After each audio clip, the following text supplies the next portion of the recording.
என்னது கேஸா?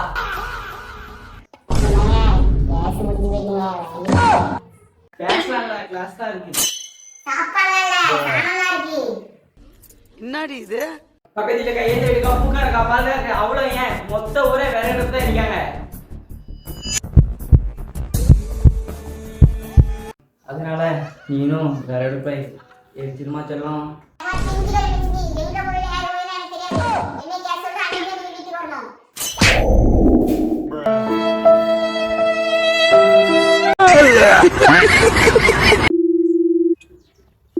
மாப்புல கேஸ் கிடைச்சிருச்சு. எங்கடா? பக்கத்துலதான். நேரம் நம்ம வீட்டுக்கு வந்துரு. நம்ம ஜெயிச்சிட்டோம் பாரா, ஜெயிச்சிட்டோம். எங்கடா இருக்கு? வந்துரும் மாப்புல. Rome Rome பாய்யோ. மாப்புல இந்த வந்துட்டு. மாப்பிள கண்ணை மூடு. சாம்பார் ஆப்பு எனக்கு. ஒத்த நொடியில தான் எனக்கு சித்தம் கலங்கிருச்சே, மொத்த உலகமும்